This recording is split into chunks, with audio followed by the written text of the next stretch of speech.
Hay un tipo de fe que funciona bien solo cuando todo va bien. Mientras hay salud, tranquilidad, aceptación y puertas abiertas, esa fe canta. Pero cuando aparece la oposición, la injusticia, la presión social o el cansancio de sostener la obra, entonces el corazón se pregunta, ¿y ahora dónde está Dios? En tiempos así, el cristiano corre el riesgo de interpretar el conflicto como un abandono. La vida de Pablo derriba esa idea. Él escribe Filipenses desde la prisión. No está en un retiro espiritual ni en un templo seguro. Está limitado, vigilado y con amenazas reales. Y aún así, desde ese lugar surge el mandato que desconcierta a cualquiera que piense que el gozo depende del entorno. Regocijaos en el Señor siempre. Esto no es optimismo superficial, es teología vivida. Pablo no está diciendo alégrense porque todo va a salir como quieren, sino alégrense porque Cristo sigue reinando incluso cuando el mundo aprieta. La lección de esta semana nos enseña que la persecución no es señal de olvido. A veces es el escenario donde Dios une el cielo con la tierra de una manera más intensa, fortalece al creyente por dentro, convierte la cárcel en púlpito y sostiene a la iglesia para que crezca aún cuando sus líderes no estén presentes. Encadenado por fuera, sostenido por dentro. Pablo no se presenta como víctima del sistema romano, sino como hombre bajo un Señor más alto.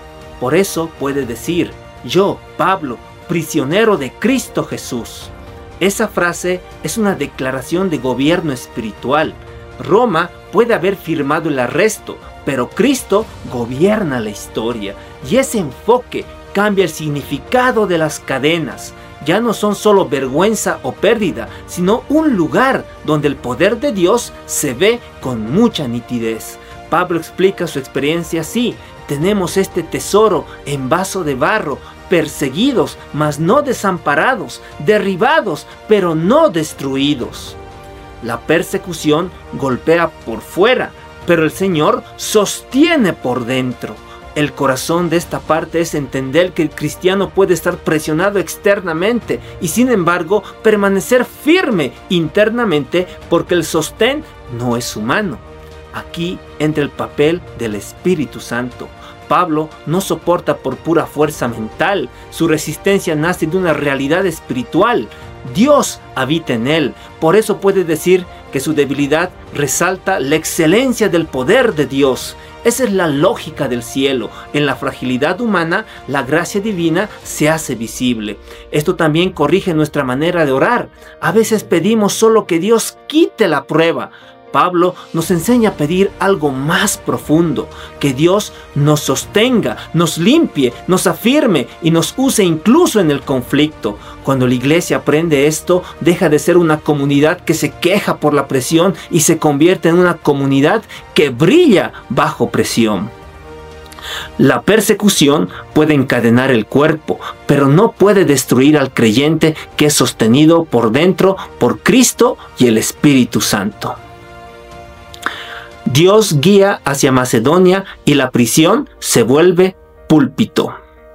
El segundo gran aprendizaje es el que el Espíritu Santo no solo fortalece en la prueba, también guía a los siervos de Dios hacia lugares estratégicos, aunque allí haya conflicto.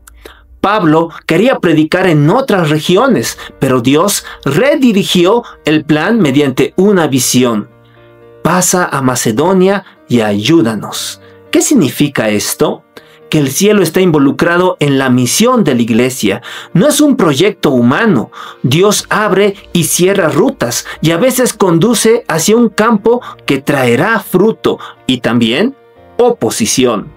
En Filipos, la obra comienza con Lidia. No era una oyente cualquiera, era una mujer de negocios, vendedora de púrpura, probablemente con recursos y liderazgo. Pero lo esencial no es su estatus, es lo que Dios hizo en ella. El Señor abrió el corazón de ella para que estuviese atenta a lo que Pablo decía. Lidia representa algo vital para hoy. El Evangelio no solo busca multitudes, busca corazones abiertos. Y cuando Dios toca un corazón dispuesto, ese corazón se vuelve puerta para una comunidad. Lidia hospedó a los misioneros, apoyó la obra y fue parte del nacimiento de una iglesia. Luego viene la persecución. Pablo y Silas son encarcelados injustamente. Y aquí está el giro del cielo. En vez de que la cárcel apague la misión, la cárcel se convierte en escenario misionero. A medianoche cantaban himnos a Dios y los presos los oían. La prisión se vuelve púlpito, los presos se vuelven audiencia, la adoración se vuelve un testimonio y el carcelero, un funcionario endurecido por el sistema, es alcanzado. Tras el terremoto, él tiembla, no solo por miedo, sino por convicción y pregunta: Señores, ¿qué debo hacer para ser salvo? La respuesta es directa: cree en el Señor Jesucristo y serás salvo, tú y tu casa. No fue solo una emoción del momento, el relato muestra un cambio real. El carcelero atiende sus heridas, escucha la palabra y su hogar entra en una nueva historia. Dios guía la misión con propósito. Aún la cárcel puede volverse púlpito cuando el creyente adora y testifica en medio de la prueba. Iglesias que crecen sin Pablo: identidad, liderazgo y fidelidad. La tercera gran enseñanza es eclesiológica. La obra de Dios no depende de un solo líder. Colosas es un ejemplo. No hay evidencia clara de que Pablo haya visitado esa ciudad, y sin embargo, la iglesia existe, crece y necesita orientación. ¿Cómo llegó el Evangelio? A través de colaboradores. Epafras aparece como figura clave. Epafras siempre rogando encarecidamente por vosotros en sus oraciones. Probablemente Epafras escuchó a Pablo en Éfeso y llevó el Evangelio a su región. Esto muestra un modelo saludable. El líder forma obreros y los obreros multiplican la misión. Esa es una iglesia madura. No centraliza todo en una persona. En ese contexto aparece Filemón, un creyente de Colosas con una casa abierta para la comunidad, y Onésimo, su esclavo o siervo que había huido. El trasfondo es delicado. Onésimo pudo haber causado pérdida o daño, y la ley romana era dura con los fugitivos. Pablo, desde la prisión, no trata el asunto como un simple problema legal, lo eleva a un asunto del Evangelio. Le pide a Filemón que lo reciba transformando la relación, ya no como esclavo, sino como hermano amado. ¿Qué significa esto para quien escucha hoy? Que el Evangelio no es solo creer doctrinas, es una fuerza que cambia cómo trato a las personas. Onésimo no es reducido a su pasado, es visto como alguien que puede ser restaurado. Filemón no es llamado a venganza, es llamado a gracia. Y la iglesia aprende que, aún bajo estructuras injustas de su época, Cristo implanta principios que dignifican y sanan. Pablo también llama a estas comunidades santos, a todos los santos en Cristo Jesús, a los santos y fieles hermanos en Cristo.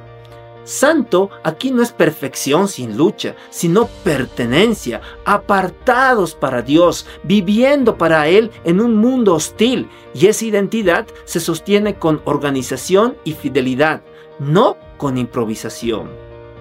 La iglesia puede crecer sin la presencia del líder principal cuando hay obreros fieles, identidad en Cristo y orden espiritual que protege la misión. Que esta lección pueda ayudarte en tu vida.